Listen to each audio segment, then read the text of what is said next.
사모하는 마음으로 주의 말씀을 기대합니다.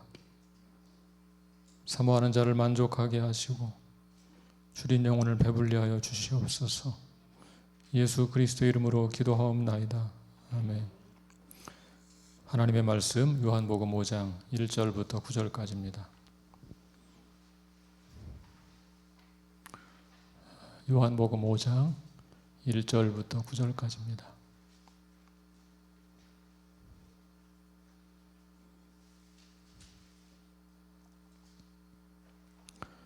요한복음 5장 1절부터 9절까지 한 절씩 교독하겠습니다.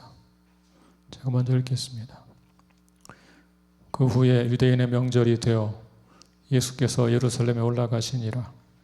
예루살렘에 있는 양문 곁에 히브리 말로 베데스다라 하는 못이 있는데 거기 행각 5이 있고 그 안에 많은 병자, 맹인, 다리 저는 사람, 혈기 마른 사람들이 누워 물의 움직임을 기다리니 이는 천사가 가끔 못에 내려와 물을 움직이게 하는데 움직인 후에 먼저 들어가는 자는 어떤 병에 걸렸든지 낫게 되밀어라. 거기 38배 된 병자가 있더라. 예수께서 그 누운 것을 보시고 병이 벌써 오래된 줄 아시고 이르시되 내가 낫고자 하느냐.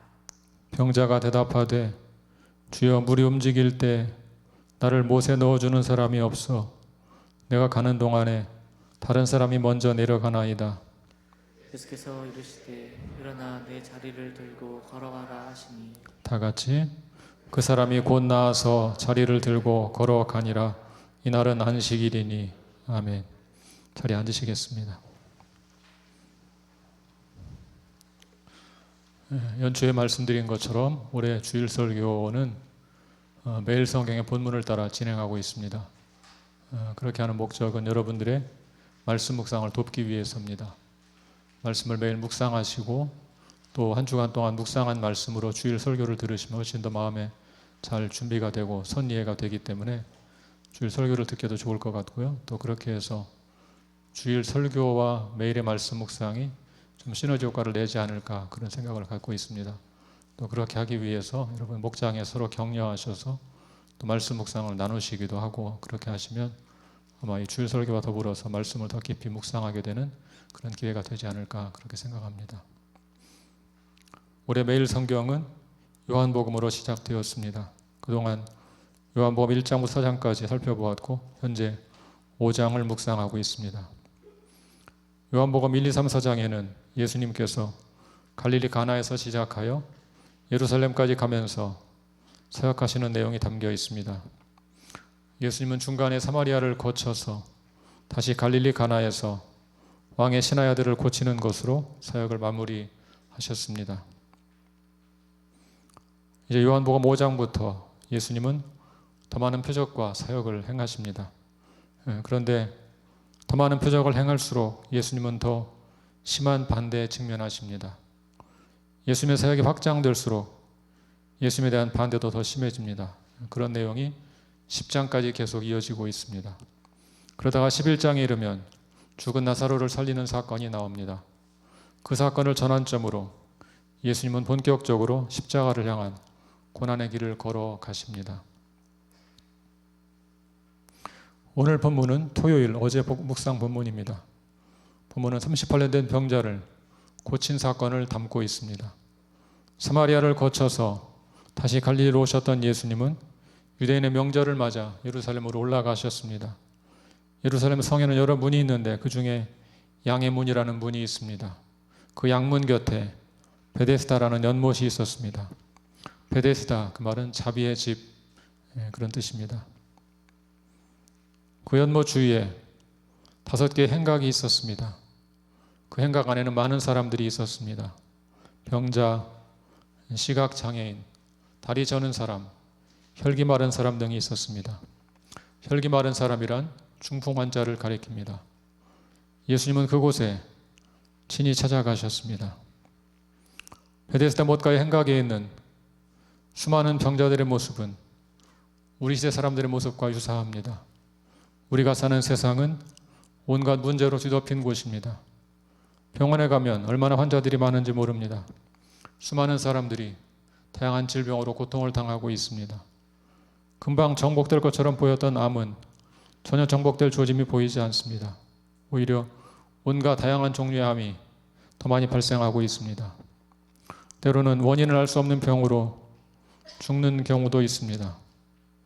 요즘 우리는 전혀 예상하지 못했던 전 세계적인 감염병으로 큰 고통을 당하고 있습니다. 재작년에 시작된 코로나는 진정될 조짐이 보이지 않습니다. 이미 수많은 사람들이 이 감염병으로 죽임을 당했습니다. 앞으로 얼마나 많은 사람들이 희생당할지 알 수 없습니다. 또한 우울증과 같은 정신적인 질환을 앓는 사람들도 많이 있습니다. 최근에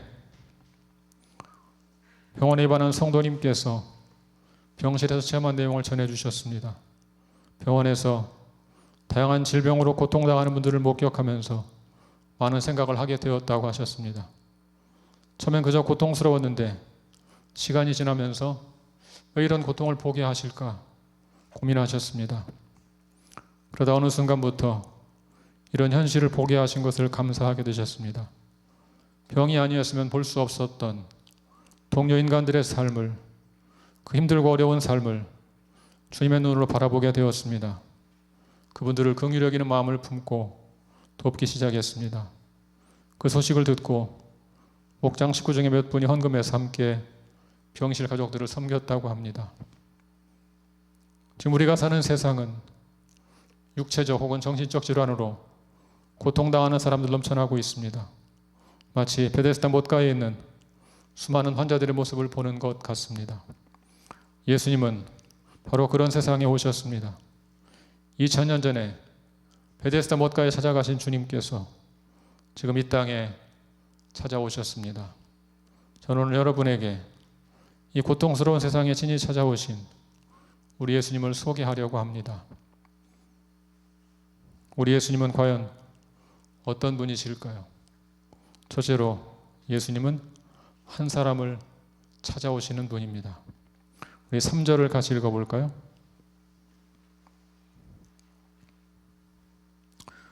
예, 3절 말씀 같이 읽겠습니다. 시작. 그 안에 많은 병자, 맹인, 다리 저는 사람, 혈기 마른 사람들이 누워 물의 움직임을 기다리니. 3절을 보면 그곳에 많은 사람들이 있었다는 것을 알 수 있습니다. 그런데 5절을 보면 그 중에 한 사람이 등장합니다. 거기 38배 된 병자가 있더라. 그곳에는 수많은 병자들이 있었습니다. 그런데 성경은 그 중에 그 한 사람에게 주목합니다. 그 사람은 38년 동안 병을 앓아온 사람입니다. 38년 동안 병을 앓았다는 것을 통해서 우리는 그 사람의 형편을 짐작할 수 있습니다. 20대 초반에 병을 앓기 시작했다고 가정해도 이제 어느덧 60대 노인이 되어 있을 것입니다. 예수님은 수많은 병자들 가운데 그 한 사람을 찾아가셨습니다. 우리 예수님은 늘 그러셨습니다. 그분은 사마리아에 있는 수많은 사람 가운데 수가성의 한 여인을 찾아가셨습니다. 그 여인은 남편이 5명이나 있었던 여인입니다. 그 당시에는 6번째 남편과 동거하고 있었습니다. 그런데 주님은 그 한 사람을 찾아가셨습니다. 예수님은 항상 그렇게 한 사람에게 주목하셨습니다. 오늘 본문에서도 베데스다 못가에 있는 수많은 사람 가운데에서 38년 된 병자를 찾아가셨습니다. 그곳에 그 사람만 있었던 것이 아닙니다. 그런데 주님은 그 많은 사람들 가운데 그 한 사람에게 주목하셨습니다. 주님은 군중들이나 집단을 찾기보다 한 사람을 찾아가기를 좋아하시는 분입니다. 크리스찬 소설가 김성일 장로는 어렸을 때 예수님 믿었지만 중학생 때 신앙을 버렸습니다. 소년 김성일이 신앙을 떠나게 된 직접적인 이유는 사르트르의 책 때문입니다. 김성일은 자유의 길이라는 사르트르의 사상에 공감하게 되었습니다. 이 사상은 사람은 누구나 자신의 생각대로 자유롭게 살아야 하고 스스로 그 책임을 져야 한다는 것입니다. 적어도 현대인이라면 자기가 한 일에 대해서 책임을 져야 한다는 것입니다. 김성일은 사르트르의 주장에 감동을 받고 신앙을 떠났습니다. 하나님께 매달리는 것은 왠지 스스로 책임을 질 행동이 아니라는 생각이 들었기 때문입니다. 자신 행동에 대해서 끝까지 책임지는 인생을 살기 위해서 김성일 씨는 예수를 마음에서 지웠습니다. 그때부터 몇십 년 동안 해방감을 누리며 살았습니다. 그런데 어느 날 그분의 부인이 위암 선고를 받고 수술을 받게 되었습니다. 가만히 생각해 보니까 아내를 병들게 한 사람은 바로 자신이었습니다. 날마다 술 먹고 들어와서 아내를 들복 갖고 때로는 외박을 해서 아내에게 스트레스를 주었습니다. 그렇게 과도한 스트레스를 받다 보니 위벽이 헐게 되고 암에 걸린 것이 아닌가 그런 생각이 들었습니다. 아내를 병들게 한 사람이 자신이라고 생각하니 바로 자신이 책임을 져야 했습니다. 그런데 막상 책임을 질 수 있는 것이 없었습니다. 자유의 길을 택하고 스스로 책임지는 삶을 살겠다고 결심했지만 아내의 질병 앞에서는 아무것도 책임질 수가 없었습니다.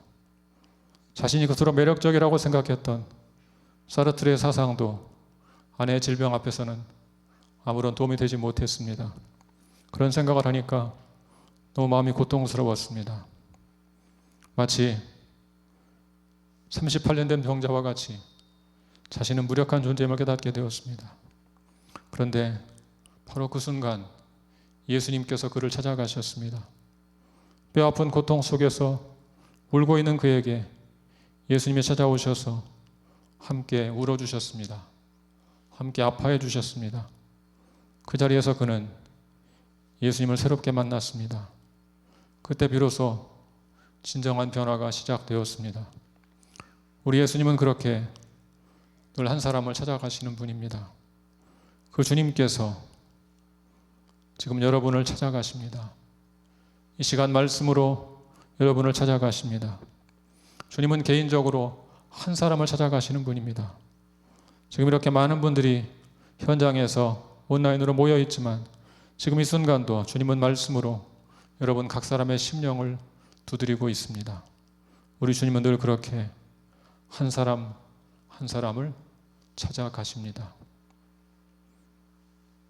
둘째로 예수님은 그 사람의 형편을 잘 아시는 분입니다. 6절을 같이 읽어보겠습니다.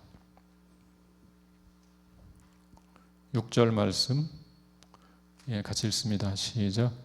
예수께서 그 누운 것을 보시고 병이 벌써 오래된 줄 아시고 이르시되 내가 낫고자 하느냐. 예수님은 베데스다 못가에 있는 이 환자를 보시고 그의 병이 오래되었다는 것을 아셨습니다. 이 말은 단순히 질병에 걸린 횟수를 알았다는 말이 아닙니다. 그 사람의 형편을 알았다는 뜻입니다. 그 사람의 고통을 알았다는 뜻입니다. 우리 주님은 우리를 잘 아시는 분입니다. 그분은 우리의 생각을 아십니다. 우리의 감정을 아십니다. 우리의 고통을 아십니다. 여러분 베드로를 생각해 보십시오. 베드로는 예수께서 십자가에 달릴 때 예수님을 부인했습니다. 얼마나 그 후에 고통스러운 삶을 살았을까요? 누가복음에는 그때의 상황이 상세하게 기록되어 있습니다. 베드로는 3번이나 예수를 모른다고 부인했습니다. 3번째 모른다고 부인하고 있을 때 닭이 울었습니다. 그때 주께서 얼굴을 돌려 베드로를 바라보십니다. 그 순간 베드로의 마음에 주님 말씀이 떠오릅니다. 오늘 닭 울기 전에 네가 나를 3번 부인할 것이다. 주님 말씀을 생각하고 베드로는 밖에 나가서 심히 통곡합니다. 요한복음에는 그 후의 이야기가 나옵니다. 십자가에서 죽으신 뒤 예수님은 사흘 만에 부활하셨습니다. 제자들은 크게 기뻐했습니다. 그런데 예수의 부활을 목격한 베드로가 다시 물고기를 잡으러 갑니다. 베드로는 과거의 어부였습니다. 그러다가 사람 낳은 어부가 되라는 주님 말씀을 듣고 자기의 직업을 버리고 전도자가 되었습니다. 그런 베드로가 다시 어부로 돌아가려고 합니다. 그것도 부활을 목격한 후에 그랬습니다. 왜 그랬을까요? 가장 결정적인 이유는 주님의 용서에 대한 확신이 없었기 때문입니다. 베드로는 죄책감을 가지고 있었습니다. 스승을 부인했다는 바로 그 죄책감 말입니다. 부활을 목격한 자기 동료들이 그저 기뻐할 때 베드로는 무조건 기뻐할 수가 없었습니다. 그는 주께서 자신을 용서해 줄 것이라고 확신하지 못했습니다. 그래서 다 포기하고 갈릴리 바다로 물고기를 잡으러 간 것입니다. 그런데 예수께서 그곳에 찾아오셨습니다. 물고기를 잡지 못하고 있던 베드로에게 주님은 말씀하셨습니다. 그물을 배 오른편에 던지라. 그랬더니 물고기가 많아서 그물을 들 수도 없었습니다. 주님은 숯불을 피우고 그 위에 생선을 굽고 계셨습니다. 주님은 그날 갈릴리 바닷가에서 베드로에게 아침을 먹입니다. 떡을 떼어주고 생선도 나누어 주십니다. 아침 식사를 마친 후에 예수께서 베드로에게 물으십니다. 요한의 아들 시몬아, 내가 이 사람들보다 나를 더 사랑하느냐? 베드로가 답합니다. 주님, 그렇습니다. 내가 주님을 사랑하는 줄 주님께서 아십니다. 예수님은 같은 질문을 3번이나 던집니다. 동일한 답변을 3번이나 베드로가 반복하게 하십니다. 왜 그러셨을까요? 왜 예수님은 3번이나 베드로가 주님을 사랑한다고 고백하게 만드셨을까요? 그때 예수님은 베드로의 마음을 잘 아셨습니다. 베드로는 자신의 죄를 깊이 뉘우치고 있었습니다. 그렇지만 염치가 없어서 선생님에게 다가갈 수 없었습니다. 깊은 죄책감에 빠져 모든 것을 포기하고 싶어하는 베드로의 마음을 아시고 주께서 그를 찾아가신 것입니다. 그리고 3번이나 반복하여 주님을 사랑한다고 고백하게 하셔서 그를 용서하신 것입니다.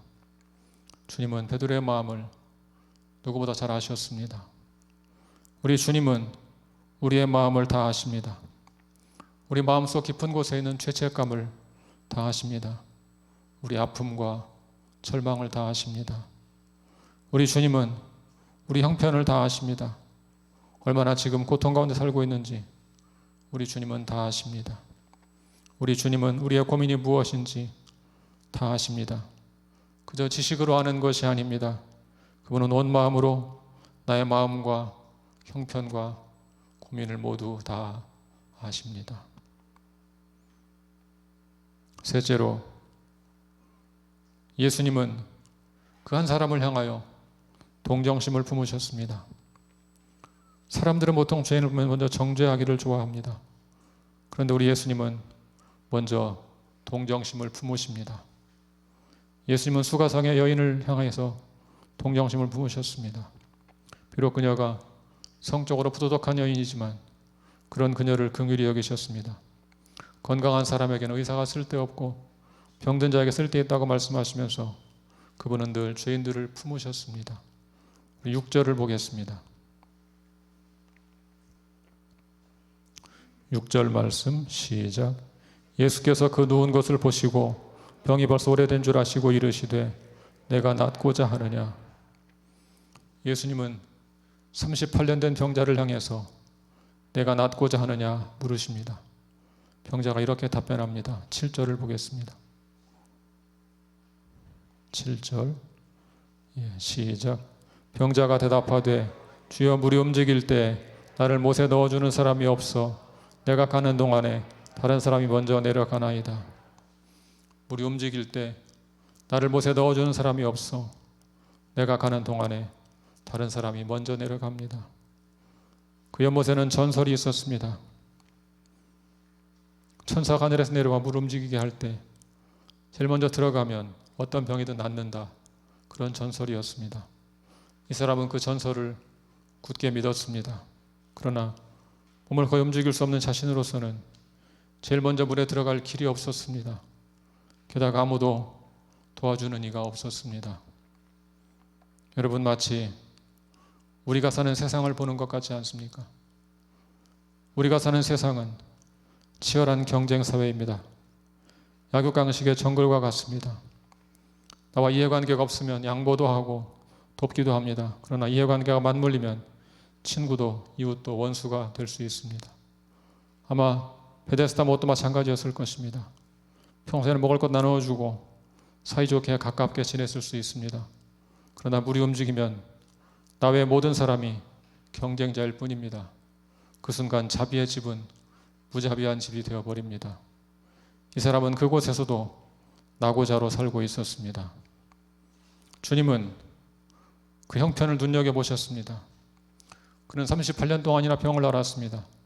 어쩌면 그러는 사이에 가족이 모두 떠났을지 모르겠습니다. 친구들도 그를 버렸을지 모릅니다. 몸이 너무 불편해서 연못에 빨리 들어갈 수도 없는데 아무도 도와주는 이가 없습니다. 주님은 형편을 아시고 그를 긍휼히 여기셨습니다. 그를 긍휼히 여기시고 일어나 내 자리를 들고 걸어가라 말씀하셨습니다.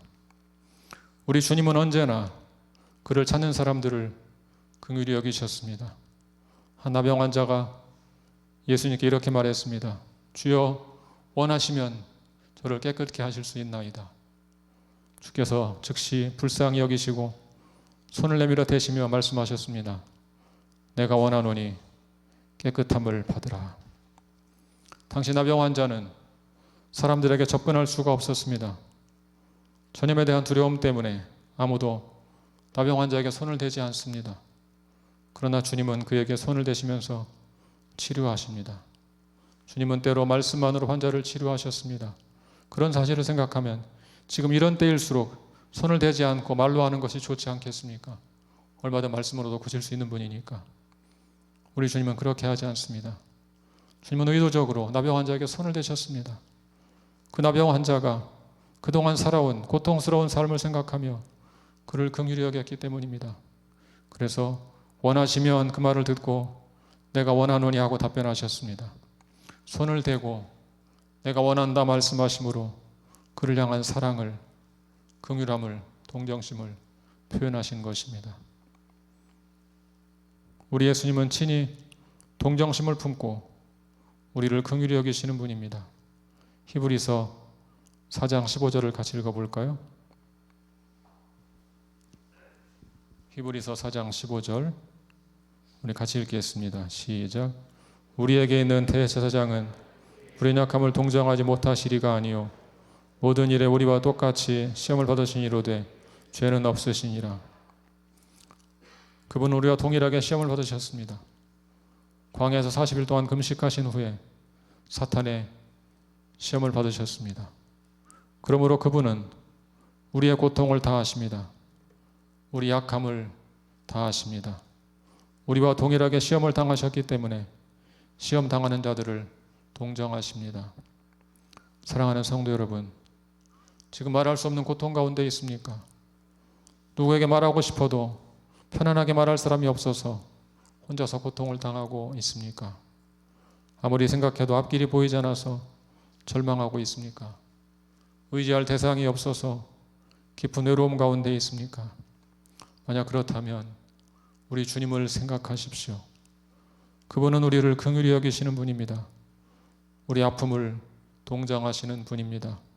그러므로 포기하지 말고 낙심하지 말고 이제 다시 그분 앞에 나아오십시오. 주님께 나와 주님 나를 도와주십시오. 주님 나를 불쌍히 여겨주십시오. 주님을 부르시기를 바랍니다. 마지막 넷째로 예수님은 우리의 문제를 고칠 능력 있는 분입니다. 본문 8절을 보시면 드디어 예수님의 치유가 나옵니다.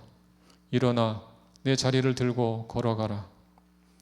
예수님은 강력한 음성으로 일어나라고 외칩니다. 여기서 일어난다는 단어는 부활한다는 단어와 같은 단어입니다. 이 말씀으로 예수님은 부활을 예시하십니다. 38년 된 병자를 일으키신 예수님은 죽은 자도 일으키실 수 있는 분입니다. 실제로 예수님은 죽은 나사로를 살리셨습니다. 예수님은 단지 일어나라고만 말씀하신 것이 아닙니다. 내 자리를 들고 걸어가라 말씀하셨습니다. 여기서 자리를 들라 그 말은 단회적인 동작을 가리키는 동사이고 걸어가라는 말은 지속적인 동작을 가리키는 동사로 기록되었습니다. 자리를 드는 것은 이례적인 행동일 수 있습니다. 그러나 앞으로 걷는 것은 평생 동안 지속해야 할 일입니다. 예수님 말씀을 듣고 그 사람은 곧 나아서 자리를 들고 걸어갑니다.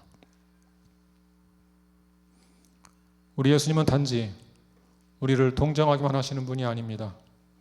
사람을 긍휼히 여기고 동정하는 것은 다른 사람도 할 수 있습니다.